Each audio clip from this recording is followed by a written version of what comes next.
زندگی بچانے کا سبب جو بنا اس نے گویا پوری انسانیت کو بچایا. یہ ہمارا دین ہے. اللہ اکبر. لیکن وہ بچیاں ان کا قتل کے کیس میں بھی پہلے لایا جائے گا کیونکہ ان کی کوئی ایف آئی آر درج نہیں ہوئی. جب وہ قتل کی گئی تھی تو کہیں ان کا پرچہ نہیں کٹا. جب وہ زندہ درگور کی گئی تھی تو کوئی وہ موم بتی جلانے والی آنٹیاں نہیں تھی جنہوں نے ان کے حق میں آواز اٹھائی ہو. وہ دب گئیں اور معاشرے نے بھی داد دی. اب ایک دن تو آنے والا ہے جب فیصلہ ہوگا اور قیامت کے دن سب سے پہلے قتل کا فیصلہ ہوگا اور قتل میں بھی ترجیحاً ان کا فیصلہ پہلے لایا جائے گا اور ان کے ظالم باپ کھڑے کیے جائیں گے اور وہ بیٹیاں اٹھائی جائیں گی. اللہ ان بیٹیوں سے سوال کرے گا بِأَيِّ ذَنبٍ قُتِلَتْ, کس جرم میں قتل کی گئی.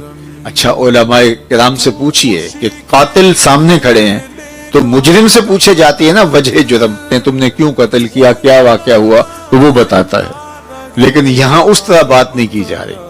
ان سے نہیں کہا جا رہا تم نے قتل کیوں کیا, بلکہ کہا جا رہا ہے بِأَيِّ ذَنبٍ قُتِلَتْ, یہ قتل کیوں کی گئی, ان کا کیا قصور تھا.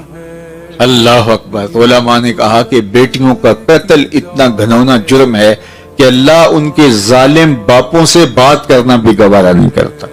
وہ اتنے بڑے مجرم ہیں اور ایسا جرم ڈٹائی سے ہوتا ہے. پھر ایک آواز گونجتی ہے, ذرا اس کو سنیے. کہ یہ کلمہ جہاد تھا اس ظالمانہ سماج کے خلاف. اگرچہ کلمہ تہذیب بھی ہے, کلمہ محبت بھی ہے, لیکن ہم نے ہمیشہ اس تناظر سے اس کو سنا. لیکن جب بیٹیوں کو زندہ درگور کر کے باپ فخر کر رہا تھا تو ایک آواز بلند ہوتی ہے, لوگوں سن لو, میری فاطمہ میرے جگر کا ٹکڑا ہے. تو یہ اس ظالمانہ سماج کے اندر اعلان تھا کہ بیٹیاں کس مرتبے کی ہوتی ہیں اور بیٹیوں کا کیا مقام ہوتا ہے.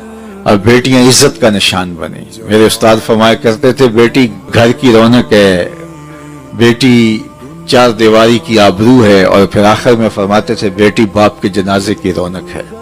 تو بیٹی تو پھر عزت کا نشان بن گئی, وقار کی علامت بن کے ابھری. اللہ اکبر. جہاں بیٹیاں زندہ درگور ہوتی تھی وہاں حضور کیا فرماتے ہیں کہ جو دو بیٹیاں یا دو بہنیں ان کی تربیت کرے, پروان چڑھائے اور اللہ کی رضا کے لیے وہ نکاح ان کا کر دے, قیامت کے دن وہ میرے نیڑے اس طرح ہوگا جس طرح یہ دو انگلیاں قریب ہیں.